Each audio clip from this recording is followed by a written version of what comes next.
Okay. So everyone, just respond once. Shall we make a start?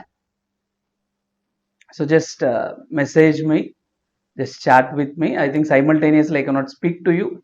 I cannot hear you because then recording will be little disturbed. Yes, ready. Okay, right. So let me start. I think in our program where we have 75 days, we will try to cover almost all the 5 areas that I have mentioned in the demo. So what are the 5 areas that I have mentioned? So starting with GST, then maybe income tax, then we'll go for accounting techniques, then we'll have legal compliances. Along with all these things, another most important one is linking theory with practicals. Let me tell you, throughout my sessions where every session consists of 2 hours, first 40 minutes I'll be teaching. Whenever I am teaching, I'll ensure that first I give you the corresponding theory, and then in the balance 1 or 20 minutes we'll practice the same. So that is what we are going to plan. Maybe first in our course we are having GST, and the two in GST, I think we cannot do anything without knowing GST registration. First, we should know GST registration, that how do we register with GST department. Once we register, then once we have a login into the GST account, then we can start discussing other aspects slowly. Tomorrow, maybe slowly we'll proceed to the portal overview, and then from day after tomorrow onwards, so we'll go to filing some returns also. So thereby first today, let me give a small overview of this registration program entirely. Okay, right. Let me start. So first, when it comes to GST registration, legally what we should learn, sir? That means in theory what we should learn. So let me tell you, in our GST Act, so you can observe, so these are the relevant sections that we should focus. So what are the relevant sections that you should focus? The relevant sections that we should focus is from section 22 to section 30 actually. So from section 22 till section 30 fully will be having with respect to GST registration. But let me tell you, though we are having from section 22 to section 30, of course from section 22 to section 26 is what we are going to focus today. Our focus will be from section 22 to section 26. So what is this section 22, section 23, section 24? Everything we are going to see now. So let me start one by one. So first, section 22, it deals with persons who are liable for registration. Section 23, it deals with persons who are not liable for registration. Not liable for registration in the sense they are exempt from registration. Similarly, section 24 deals with compulsory registration. In few cases, definitely you have to get registered irrespective of your threshold limits. Then section 25 starts with procedure for registration. In other words, today our prima facie focus will be on that one. Section 25. Then deemed registration. So what is this deemed registration also I will be communicating. So these are the 5 aspects that we are going to focus mainly. Okay. So hope everybody is able to listen clearly and my video is also clear. Is that right? Just tell me yes once, all the online students, so that I can proceed. Right. Let me start. First, section 22. Who is liable to get registered in GST? Because if you don't know who should get registered, maybe unnecessarily GST registration may not be required. So many people voluntarily also registers. So why they register voluntarily also I'll communicate. But first, let me show you the threshold limits. That means once you cross this limit, what is this limit, sir? This limit is with respect to aggregate turnover. This limit is with respect to aggregate turnover. Once your aggregate turnover crosses certain limit, definitely you are liable for GST registration. So what is that limit, sir? Let me clarify. Government, central government has divided into or segregated into three parts, maybe I can say. Different states, different threshold limits were applicable. Let me show you for what states what threshold limit is applicable. If I talk about Manipur, Mizoram, Tripura and Nagaland, four states, Manipur, Mizoram, Tripura and Nagaland, the limit applicable is 10 lakhs. See, generally they don't have that much income. They have requested the government, sir, in our states, even if it is 10 lakh, we feel as little higher income only. It is sufficient. We want more and more taxes, because if GST registration is done, more GST taxes will be there. That's why what they have said, sir, we cannot wait till 20 lakhs. So please ensure that for us reduced limit was there. They have requested the government, and then government has said, okay, for you, four states. What are the four states? Manipur, Mizoram, Tripura, Nagaland. The limit applicable is just 10 lakhs. Okay, sir. Then there are some other states. Sir, when I say 10 lakhs, whether you are supplying goods or services or both, everything considered together. So that limit for the 10 lakhs, whether you are supplying goods, whether you are supplying services, or whether you are supplying both, anything, the aggregate turnover limit is 10 lakhs. Now, similarly, if I talk about some other states like Uttarakhand, Sikkim, Telangana, Arunachal Pradesh, Meghalaya and Pondicherry. Totally 6 states are there. So maybe for remembering you can call as use stamp. So totally 6 states are there. For these 6 states, the limit is 20 lakhs. Whether you supply goods or services or both, the limit is 20 lakhs. That means once that aggregate turnover exceeds 20 lakhs, you are liable to get registered. So that is the meaning. Then for all other states in the sense Chennai, maybe or AP, Bangalore, Delhi, like that you can take any city. For all other states and union territories, the limits applicable are, if it is exclusive supply of goods, everybody have to observe. So if it is exclusive supply of goods, it is 40 lakhs. If it is all other cases in the sense, maybe you go for supply of services or you go for supply of goods or service both. So please observe, when I say exclusive supply of goods, if it is just services or services plus goods, 20 lakhs limit only will be applicable. Exclusively if you are in supply of goods only, 40 lakhs. What might be the logic behind this? Very simple logic. Sir, when you are a businessman, when you have more profits, you can pay more taxes. Usually, in the case of services, profit margin will be high. But whereas in the case of manufacturing business or trading business, profit margin comparatively will be low. On that note, when we go for supply of goods, if you just have 20 lakhs turnover, you cannot expect that much profit, because profit percentage comparatively will be lower. On that note, for exclusive supply of goods alone, the limit was given as 40 lakhs, that too for all other states. Please remember the states. Based on the which state the client is belonging to, we have to register. So hope it is clear. So this is what liability for registration. That means when they will get registered, when they cross the threshold. Let me tell you, it is not that only when they cross the threshold they should go for registration. Even on a voluntary basis, you are always welcome to get registered. So if you want to comply with GST provisions voluntarily, nobody says against, you can happily come and follow. So this is what section 22, when you can come and register. But let me tell you, when I say aggregate turnover, you should know the meaning of aggregate turnover here. So when I say aggregate turnover, what will be there? So is it taxable value or invoice value? So because two will be there in GST always. Taxable value will be there, invoice value also will be there. Which one we'll consider? It is not invoice value, so it is taxable value. So taxable value you have to consider. Taxable value of all the supplies if it exceeds 20 lakhs. That means no CGST, no SGST, nothing, only taxable value. And let me tell you, so which supplies you can consider here, sir? Taxable supplies you can consider, exempt supplies also you can consider for the purpose of deciding the limit.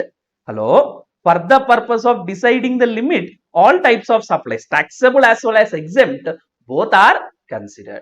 But of course, let me tell you, you might have a doubt. Sir, if they are exclusively dealing in exempt supplies, really do they require registration? So all those aspects I'll be covering little later. First, just have a basic understanding that if you cross these threshold limits, you have to get registered. So what is this threshold limit? What is that aggregate turnover? It is taxable value of all the supplies that you do, both taxable supplies as well as exempt supplies. Let me give one clarity. Sir, is it sufficient to have one GST registration or in every state separate registration? So let me tell you, in every state you should have separate registration. Once you are crossing the threshold, once you are liable for registration, you should have registration in all the states, unless in a particular state you are dealing only with exempt supplies. This clarification once again I'll be giving. So please understand, generally, once you are liable for registration, whatever may be the turnover, let us say in AP, in Chennai and in Bangalore, you are having some turnover. Let us say in AP 8 lakhs, in Chennai 10 lakhs, and in Bangalore 5 lakhs exempt supplies. Total is how much, sir? 23 lakhs. Now you are liable for registration or not? Yes. Now, are you liable for registration in every state? Yes. So total limit you have to observe, whether it may be taxable, whether it may be exempt. So that point you have to keep in mind while deciding this registration. Sir, suppose within a state I have got multiple place of business. Let us say I am having operations in Guntur, I am having operations in Vijayawada, I am having operations in Vizag. Then shall I have separate registration? The answer is no, it is not mandatory. It is not mandatory. That means if you want, you can still register. If you want, you can still have separate registrations. But I don't think unnecessarily many people will go for more registrations, because more the registrations, more the compliances will be there. So you have to file GSTR1 for all the registrations, 3B for all the registrations. You have to reconcile for all the registrations.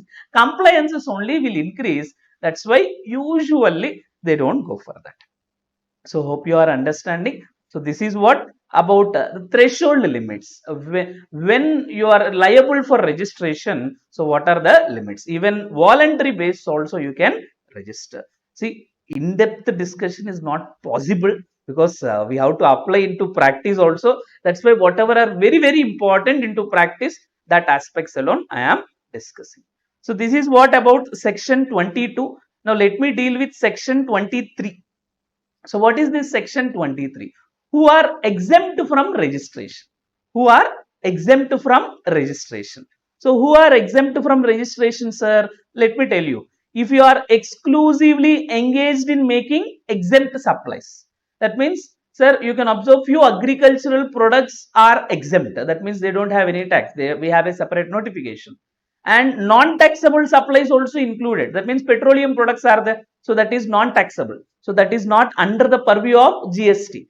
So alcohol, so on alcohol both will be there. So observe carefully, there are some non-taxable supplies also. So what I would like to say is, whether you are engaged in exclusively exempt supplies or exclusively non-taxable supplies, then definitely you need not register.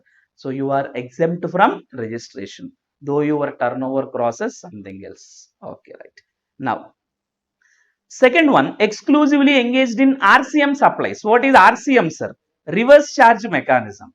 Now listen carefully. You are making supplies, sir, to different parties, and in all the cases on RCM basis, other parties are only liable. Hello, you are Mr. B. Let us say, you are you are AB or somebody, XYZ are there. Now, if in all the supplies you are doing, if the other party is liable, in other words, who are liable, XYZ are liable. Reverse charge means not the supplier but the recipient has to pay. If in all the cases recipient only liable, then you need not pay any tax. No, generally when you need to pay tax, you have to get registration from the government. So when you are not at all responsible, for making payment of the tax, I think there is no responsibility of registration. That's why in this case also you are exempted. These two are very, very important. If you are there in agriculture business, to the extent of that cultivation of land, that is also exempt. But mostly in practice, we'll come across these two. One is exclusively engaged in making exempt supplies. Other one exclusively engaged in making RCM supplies. So that is what second one, exemption from registration. Now let me move to the next section, section 24. Compulsory registration. Sir, what do you mean by this compulsory registration? In some cases, irrespective of your threshold limit, definitely you have to get registered.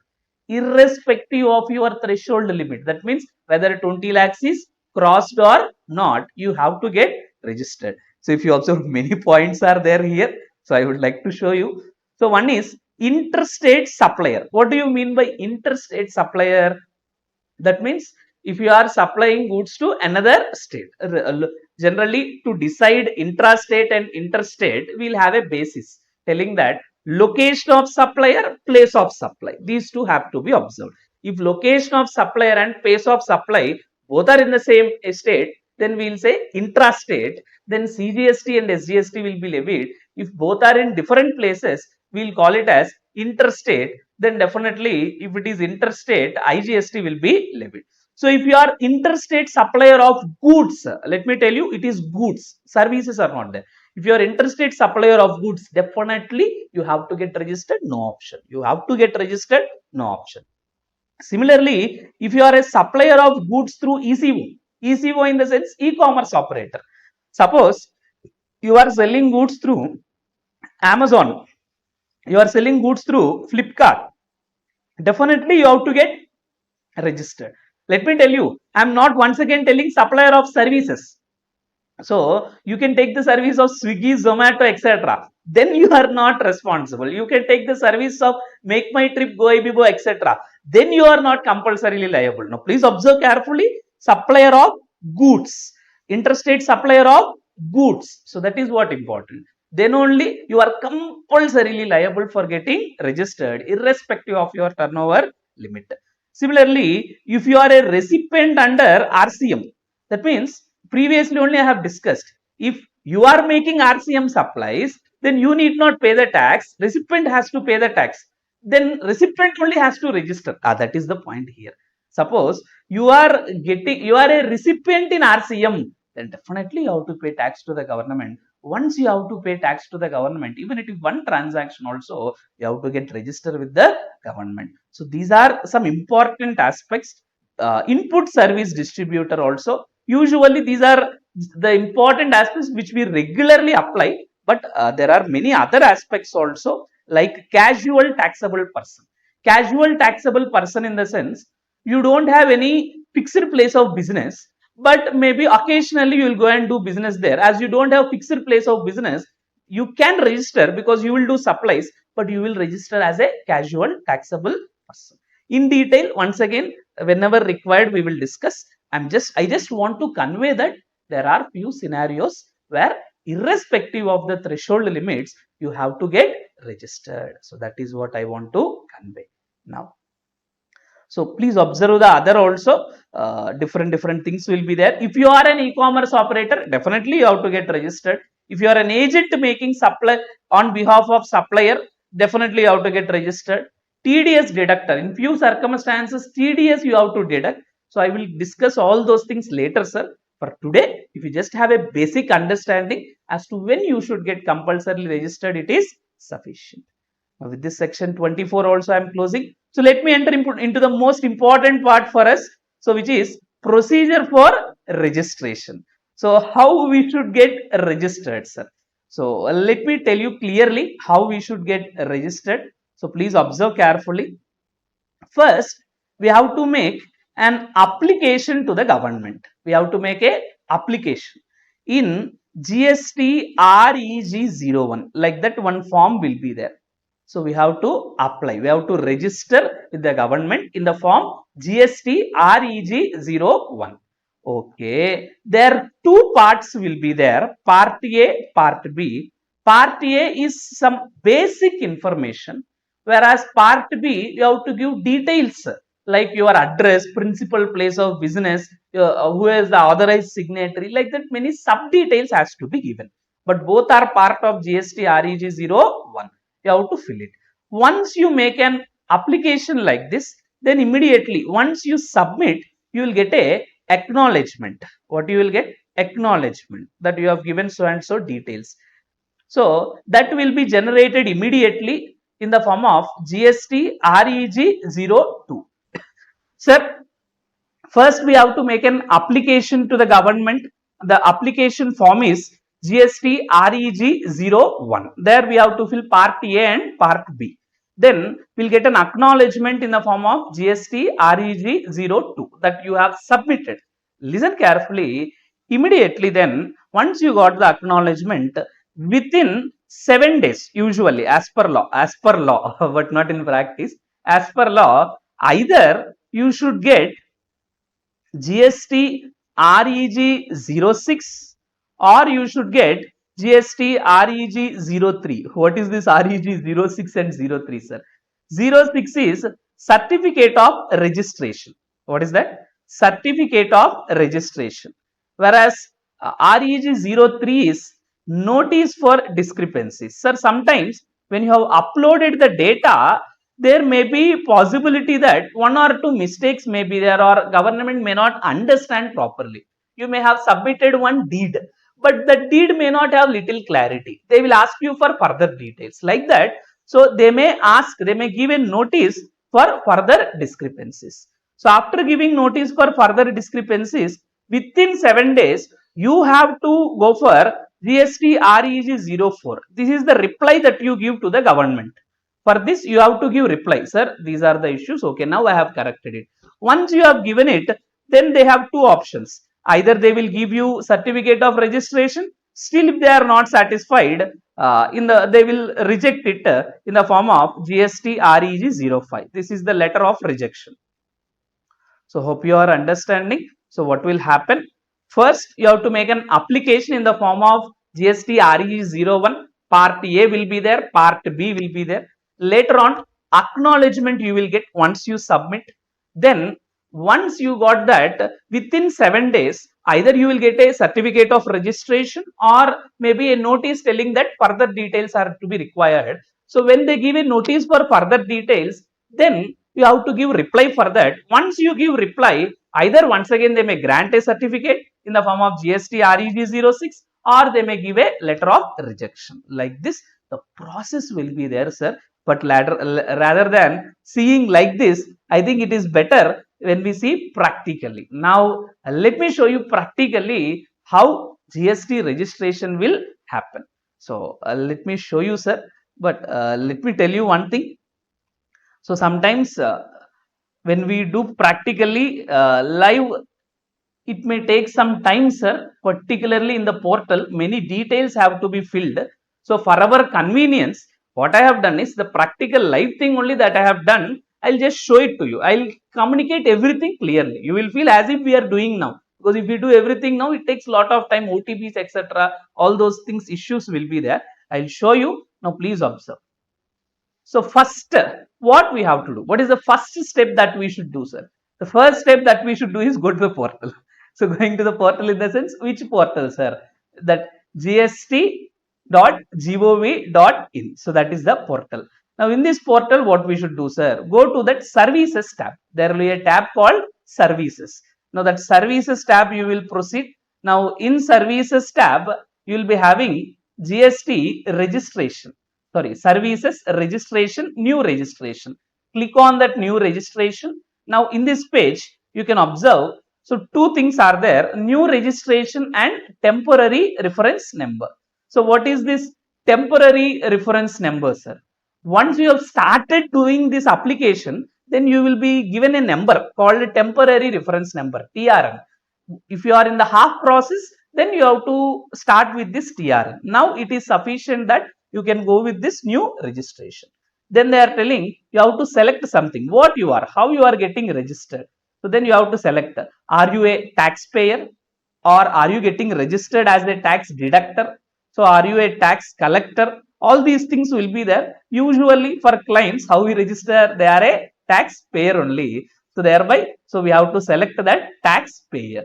So once we select taxpayer, then we have to select the state where we are getting registered. So thereby we have to select the state. So which state are we there, that we select. So Andhra Pradesh, that I have selected. Then similarly, next we have to select the city that we are there in, district that we are there in, that also I will select Guntur. Then next, if you observe, they are asking legal name. Hello, what is that? Legal name. You should know that there is difference between legal name and trade name. Legal name means what was there exactly in your PAN, whereas trade name means your business name, how you want your business name, that is what called as trade name. Now legal name means what we have to write as per our PAN.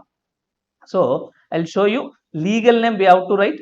So this is the PAN. I have taken my own PAN directly. So it's okay. You can have more than one registrations also. So just for clarity purpose, to ensure that you can also have registration, I'm showing this. Look at that PAN. What is the name given there? Bitragunta Rajkumar. Exactly in the same way. Space, everything. You cannot write Rajkumar Bitragunta also. It will be reverse. So thereby, exactly in the same way, I'm going to write. So you can observe, so Bitragunta Rajkumar. So like that, whatever was there in the PAN, exactly the same thing that I will be doing. Whatever was there in the PAN, exactly the same thing. Next, I have to write down the PAN also. Then I will be completing that PAN. So whatever was there. So it will be for confidentiality purpose. I am just doing little blur there. Then maybe whatever email address was there, that also we will complete it. Email address, we have to fill the email address. I will be filling that email address also. Rajkumar Bitragunta, my email address I will be filling. So I'm just showing you the procedure, sir, one by one what we should fill. Then once that is completed, so we have to go to that mobile number. So we have to fill the mobile number also. So let me show you. That mobile number also we will fill. Once that is filled, we have to fill that CAPTCHA and then click proceed. Just fill the CAPTCHA and then proceed. That's all. Fill the CAPTCHA and then we will proceed. We will click on proceed. So once we click on proceed, we'll get a mobile OTP and an email OTP. An OTP will be there both to the mobile as well as email. So once we fill both the OTPs only, we can proceed. So whoever is the client, once they are getting registered, both are required. So you have to enter now the mobile OTP as well as email OTP, both the mobile OTP as well as email OTP. So let me enter it. So the both mobile OTP as well as email OTP. Once I enter both mobile OTP and email OTP, so you can observe a screen like this, where they will be communicating. You have submitted part A of the registration process. Your temporary reference number is generally when you make an application, you will be getting TRN, temporary reference number. Now look at that, they are communicating one point. Using this TRN, you can access the application from my saved applications and submit on GST portal. Part B of the application form needs to be completed within 15 days. By 15 to maybe I have submitted yesterday only, so it is communicating 15 days. So let me tell you, now what we have filled is part A. I think theoretically I have communicated that part A and part B both has to be filled. What I have completed is part A. Now we have to proceed to part B. So I think in part A no big issues are there. Just we have given basic data, mobile, email, and then our PAN. That's all. Nothing else. Very very simple. We'll get both mobile OTP as well as email OTP. Now copy this TRN. So whatever TRN was there, transaction reference number, you have to copy that and then click proceed. So once you copy and then click proceed, now they'll be asking you to enter the TRN. So copy paste that TRN what you have copied, then type the CAPTCHA. Once you type the CAPTCHA, then we can click on proceed. So hope you are understanding. Now second time another OTP will be there. This time for mobile as well as email, any one OTP is sufficient. Previously, both the OTPs needs to be filled. Now we will fill that OTP, that mobile or email OTP, and then once again we have to click proceed. Once you click proceed, now they will give you your saved applications list. That means you have started an application, part B. Now you can observe creation date is 31st Jan, whereas expiry date is 15th December. Yesterday I have created. So let me tell you, what is this expiry date, sir? Sir, if you don't submit this application within 15 days, how many days? 15 days, it will get lapsed. You need not do anything. You need not do anything. Your TRN will be gone. Your application will be gone, everything. You have to submit and do that Aadhaar authentication. I will be showing you. So if you don't submit within 15 days, entire data will be lost from the GST portal. Your TRN will be lost. That one also will be lost. So thereby, please keep it in mind. 15 days was the time. If you cannot fill it at a time, but max time that period that will be available to you is 15 days. Now let me continue. Once we do like this, now go to that action button and click on edit. Once you do that, then you will get the form for filling the part B. Now you can observe first what they are asking, trade name they are asking. So let me enter the trade name. So I am just writing some name. I want my enterprises to have some Raj Enterprises, let us say. So I will be writing that name. Then I have to select constitution of business. Then I will select proprietorship, being myself proprietor. Then next additional trade name. If we are having another trade name, we can give that, but generally will not be there. So leave it. Next, they will be asking you, are you applying for registration as a casual taxable person? Not required. Composition also, if you are opting, you can select yes, but generally no. Reason to obtain registration, that also they will be asking, sir, why you are getting registered? Is it because you are crossing the threshold? If you observe, first one is crossing the threshold, or is it on voluntary basis? Even voluntary is also given in between, or many other reasons are there. If you observe in the other reasons, compulsorily registration will be there also. That means interstate supply is there, or supplies on behalf of another taxable person. You are an e-commerce operator, like that. Some section 24 compulsorily registration issues also will be there. Anyway, you have to select your required one. Usually we come across either crossing the threshold or voluntary basis. So I am selecting the voluntary basis. Okay. Then once you select the reason to obtain a registration, if you observe the date of commencement of business, it is asking. Now before I proceed to data voluntary base, if you observe how many dates are there, two dates are there. Date of commencement of business was there, date on which liability to register arises, both are there. But what we have to do when we select voluntary basis, that means you are not having any liability. No, you should know one basic point, sir. Once you are liable to register, within 30 days you should get registered. This is what the rule. Once you are liable to register, within how many days? 30 days. That's why they'll ask the date on which liability to register arises also. But if you are selecting voluntary basis, is there liability on you? No. Automatically that date will go. So only one date will be left. So that is what happened once I have selected voluntary basis. So you will be coming across that date of commencement alone. That other date will be left. So hope it is clear. So till now, hope I think the discussion is clear. Next, once we fill the date of commencement of business, sir, what is this date of commencement of business? You can give today, or you can give any past date also, because when you will get registered, if you have some turnover without starting the business, how you can have turnover? So thereby you can give any past date or maybe max today, but don't give any future date. It will not take also. It will not take also. Date of commencement of business, anything past or max today's date. The next, you have to give any registrations. Sir, what is this existing registration? If you are already having a GST registration, show that GST registration when you got registered. Or suppose you are a company, then you might have company registration. Then select that CIN, corporate identity number.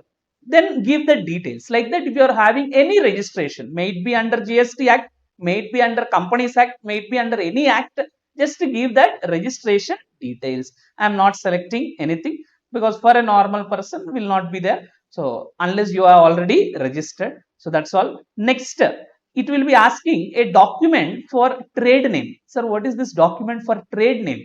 Let me tell you, generally, if I have some trade name, for us JMD Accounting Masters, now we have registered it. We have registered. Now we have the trade license. So if you have any license like that, you can upload it. If you don't have, you can leave it. Raj Enterprise, I don't have any license, trademark license, so you can leave it. But if you have a trademark document, you can upload it. So that is what the purpose of this document. So you can ignore it and press save and continue. This is what the first page where you have given some details. Now, your personal information. Previously, you have given some basic business details. Now, your personal information. So, we have to type. So, anyway, as per PAN, your first name and other things will be there. Now, you have to just type your father's name. So, father's name also, once again, just take your PAN and whatever was there in the PAN, exactly in the same way, you're going to type there. So first name as well as last name. The first name is mandatory, and anyway, your name they will check clearly whether it is as per PAN or not. Father's name, it's okay. If you write in between also, it will take.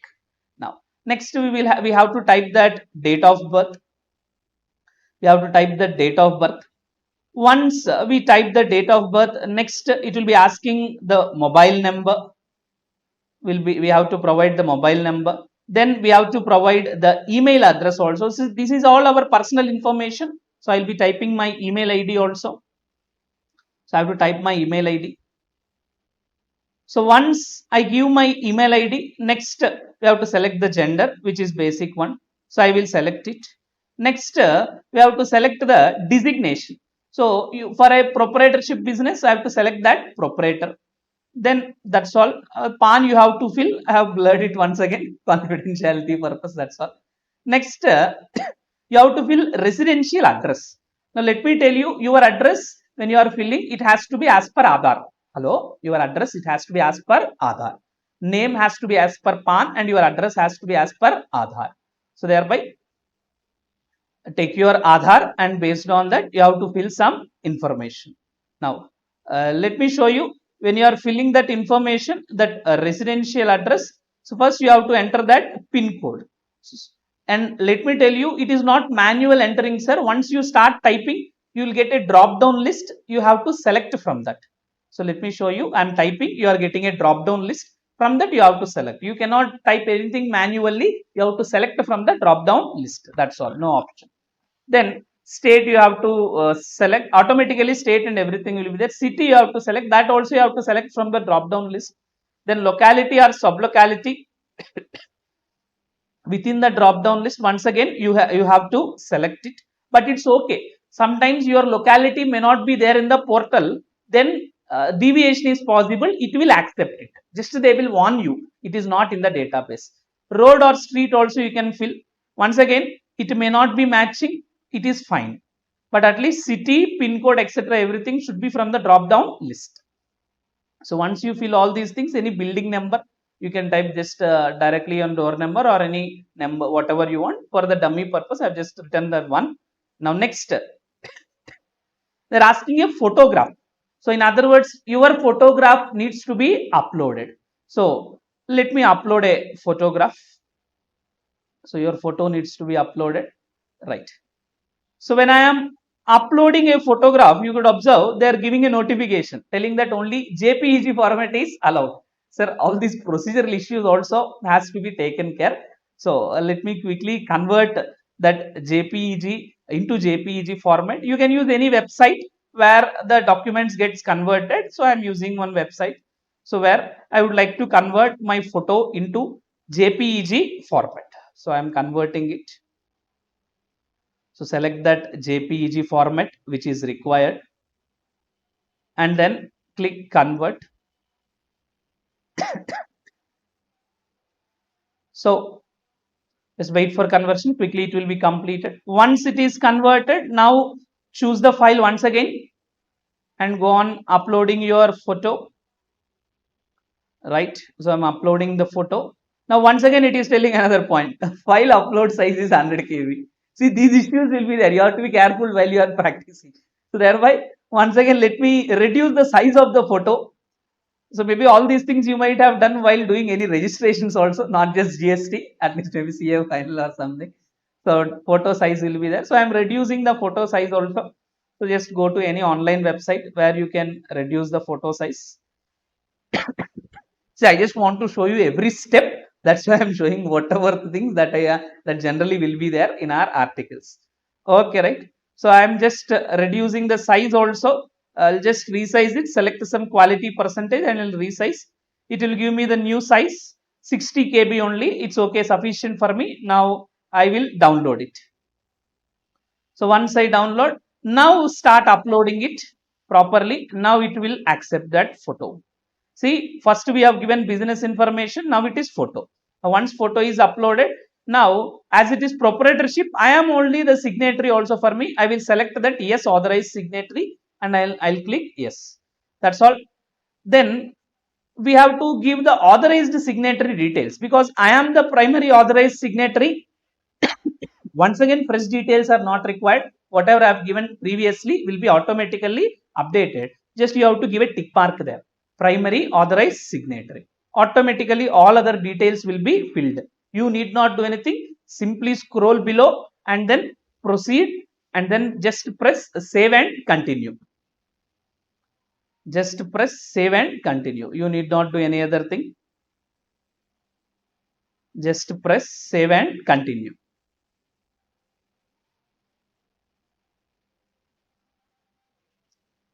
Right. Now they will ask, do you have any authorized representative?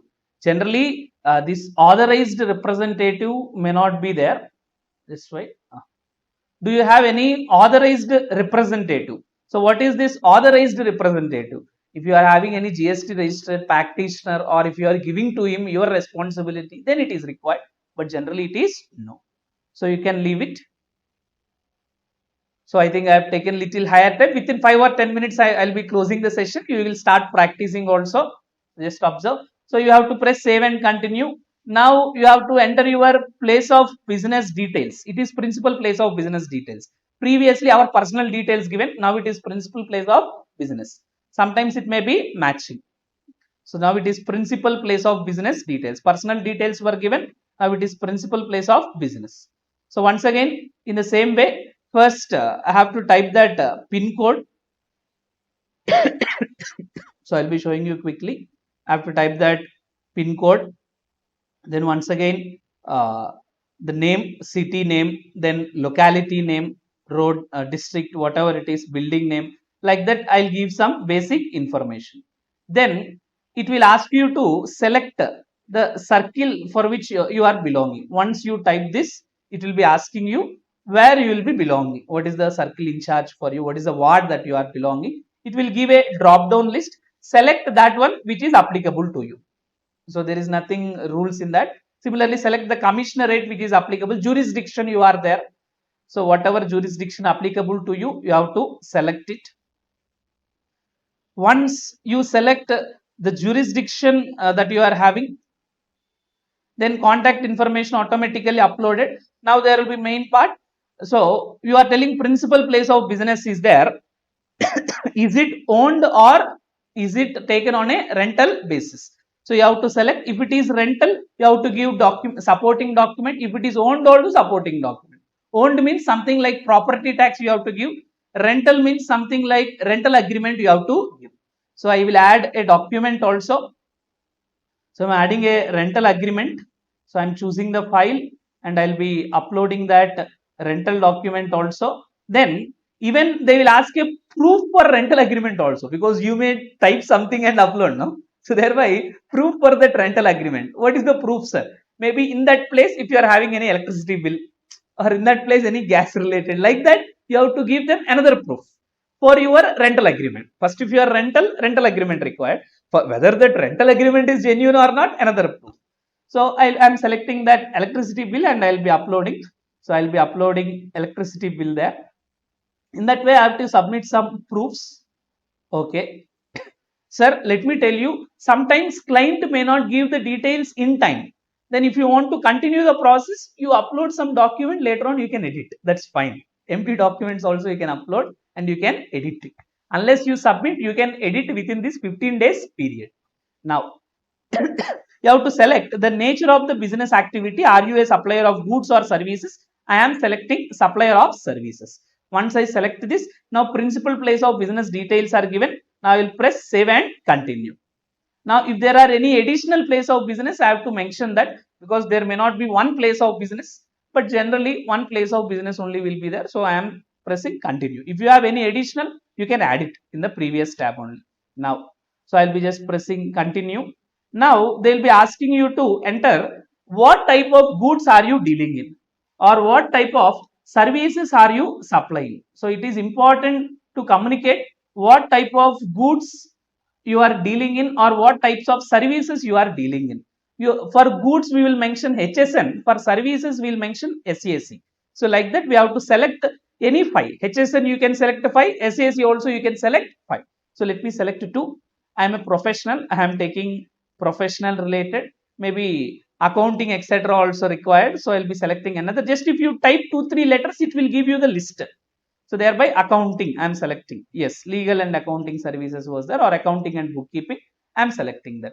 Like that you can select a few HSN and SAC depending on the goods or services you are providing.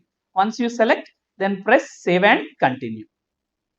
Then any specific information, if you are having any professional tax, employee code etc, generally will not be there. You can leave it.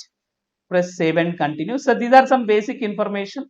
Then it will ask, do you want to opt for Aadhaar authentication? Let me tell you, Aadhaar authentication is mandatory. Aadhaar authentication is mandatory. But sometimes in your PAN one name may be there, Rajkumar Bittergunta or Bittergunta Rajkumar. In your Aadhaar, you may have reverse. You can observe. In practice, it will happen, sir. In PAN one name will be there. In Aadhaar one name will be there. Then this authentication will not happen. You should know it. This authentication may fail in such a scenario.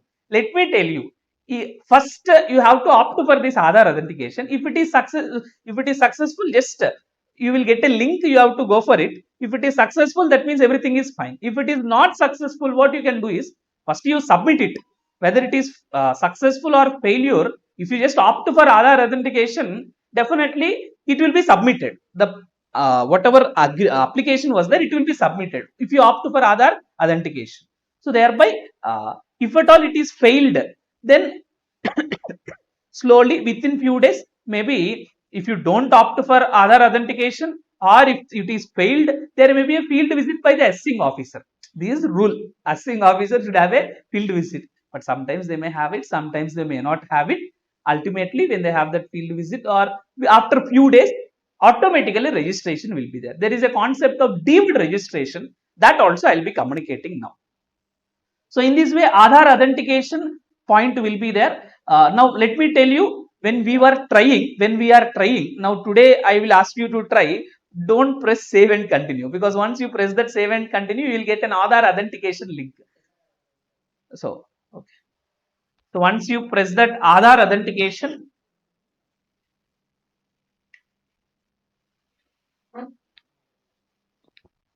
so once you press that Aadhaar authentication, you will get a link. So for the time being, when you are practicing, you can do all the details, because I have said you within 15 days everything will be expired, provided you don't do that Aadhaar authentication, provided you don't submit.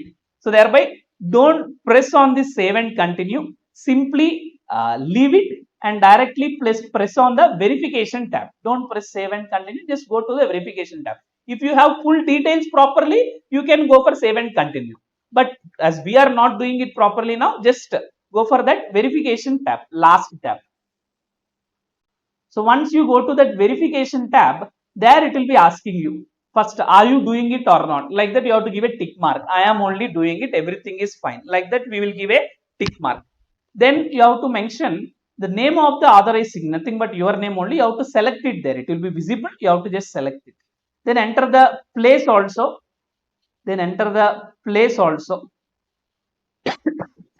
Once you enter the place, then you are now here, submit with DSC and submit with EVC were not enabled, if you observe.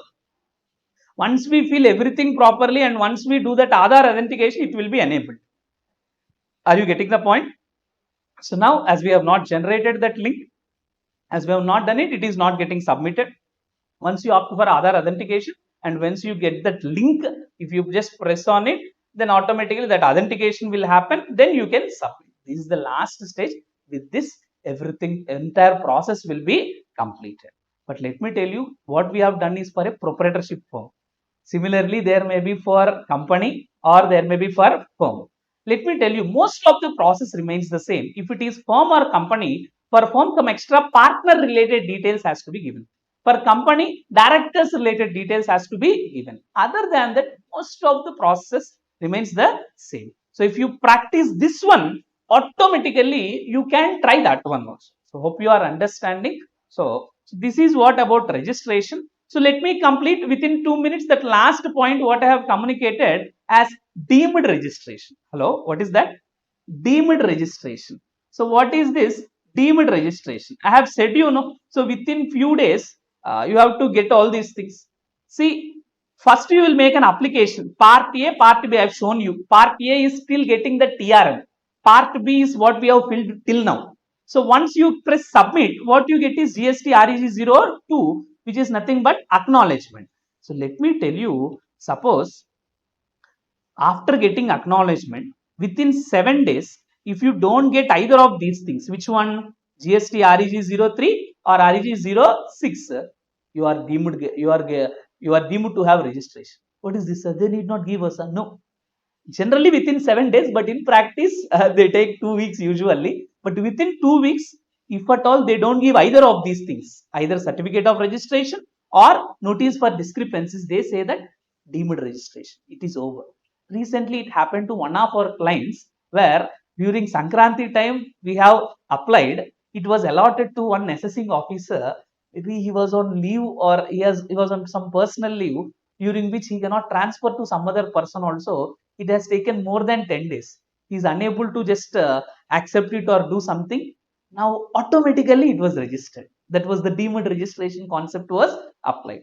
So please understand. So within few days, if you don't get either of these things, deemed, automatically you will get registered. Within few days, they have to verify and register you. Otherwise, automatically registration will be given. That is what deemed registration. Or once you give the reply for these discrepancies, and within 7 days, if they don't give either of these things, letter of registration or this one, once again we say deemed registration is over. Once again we say, if we are good on our part and department is taking some time, after certain period we say registration is over.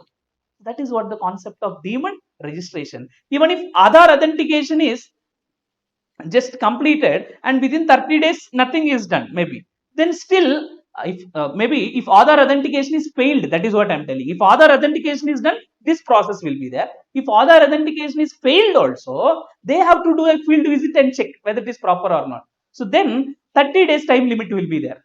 After that 15 days expiry. So after within 30 days also, if they don't give anything, they don't intimate anything, then also deemed registration. That means you can understand. So there are situations where if department fails to give replies on time, you are given deemed registration. This is what section 26, deemed registration. So hope you have understood today's discussion.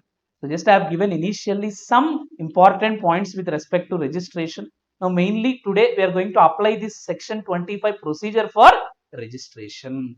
So where GST REG 01 alone mainly we are going to focus. If we submit it, we will be getting GST REG 02. Whatever I have given, it will be available. And let me tell you, whatever I have shown you till now, for this, today I'll be giving you manual also. I think I have shown you a video no, as to how to register. So later on, I will be providing you manual also. I have already communicated in my initial session that I will be providing you manuals. So like this, whatever step I have done, everything I'll be giving you a manual. What you should do, step 1, what you should do, details like that. Detailed manual also I'll be sending to you. First I want you to try on your own, then I'll be providing you manual also as a reference. With this, I'll be ending today's session. So I have taken little extra time. Being first session, I want to make it even more clear to you. That's why I taken little extra time. But now I think we have enough time for practicing. Offline students, I'll be providing you the system. You can start practicing. online students, you also please start practicing. So I'll be taking your AnyDesk number shortly within 5 to 10 minutes. You can share your AnyDesk so that I will be observing how you are practicing. And if there are any persons who are moving to job, that means now already they are getting ready. Now it's okay. You can practice at some other time, and you can ask me queries at any time. Just type it in the WhatsApp group for the time being. Later on, we'll create Telegram group also. So I'll be solving all of your queries. But just practice, sir. It may look very simple, but when you are practicing only, you'll have a feel that everything is simple. So hope it is clear. So for today's session, I'll be ending this Zoom class now.